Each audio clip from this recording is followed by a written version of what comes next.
આજે લગનમાં જવાનું પણ પેલા થોડુંક વાડીનું કામ કરી લેવી. હવારમાં જાગીને આવી ગયા વાડી, આજ આપણે વાળવાનું શેણામાં પાણી. अबे साले એટલે આપણે મથુર તો મારે પેલા વાડી આવી ગયા છે. કે દીદી મોટર ચાલુ આવી ગયું શેણામાં પાણી, અને આપણા શેણા તો બહુ મોટા થયા છે, ઢીસણા પોગી ગયા. अपना काम कर रहा હજુ માંડ 5 કેરા પીધા હતા, એ પાણી ગળકા થઈ ગયું. ये भगवान क्या जुल्म है મને એમ લાગે કુવામાં જ ખૂટી રહ્યું છે. હા હા શું કુવામાં પાણી ખૂટી રહ્યું છે. पूछा किसी ने એટલી વારમાં આવી ગયા આપણા દેવરાજભાઈ બંદૂક લઈને આપણી પાસે રમવા. मेरा बाप बदमाश था, मैं बदमाश ही हूँ. હજુ તો આવડો ગમ તો નનકો તો બંદૂક ના ફડાકા કરે, મોટો થઈને તો આખું ગામ માથે લીશે. તું સમજા? એકચ્યુઅલી અમારા ગલીમાંથી શેરીમાંથી નહીં નીકળવાનું, ધોળે દીએ નીકળવાનું હોય ભાઈ.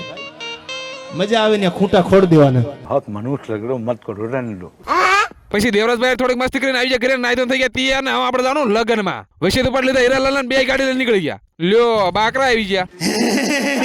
કોણ કોણ નિસળ જતું હતું, આમ કસરા બેઠા ડબ્બા નાખવા જતું હતું. પછી ગાડી લેવાની ફટકી મારીને આવી ગયા કુમારા દાડમાં દાદા મંદિરે. હવે થોડાક દિવસ પછી હીરાલાલ લગન હે એટલે કંકોત્રી દાડમાં દાદા મૂકી પડે ને. વાત તો સહી હે. પછી દાડમાં દાદા દર્શન કરીને આવી ગયા સીધા લગનમાં મળી લીધું અલ્પેશભાઈ ને. એમના ઘરેથી આજ આપણને જમવાનું આમંત્રણ મળ્યું છે. એટલે આપણે જમણવારમાં થઈ કાગડા ઉડે છે, કેટરિંગ વાળા ડીશું સાફ કરે છે. હા ये कर लो पहले.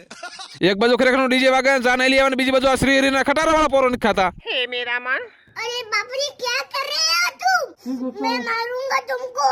હવે જાન માંડવે પોઈ ગયા ને અમે બધા નીકળી ગયા ગળસવા. લઈ લીધી થાળી ને બધા ઝડપથી સમાન કામકાજ પતાવી દીધું. જીતેશભાઈ ને આટલું બધું મોડું કેમ થાય છે? पता नहीं એટલે આપણે અહીંયા તો સાંભળો લખાવવામાં લાઈનમાં રહેવું પડે છે. ના ના એમને નથી 200 રૂપિયા લખાયા હતા હો. એટલે પણ આજનું થઈ ગયું, હવે કાલ કોના લગનમાં જઈશું? ये तो लेटेस्ट न्यूज़ है. પછી ખાઈ કરીને હું નિરાલાલ ગાડી લઈને નીકળી ગયા ઘરે જવાના. આજનો વ્લોગ અહીંયા જ પૂરો. Okay tata bye bye.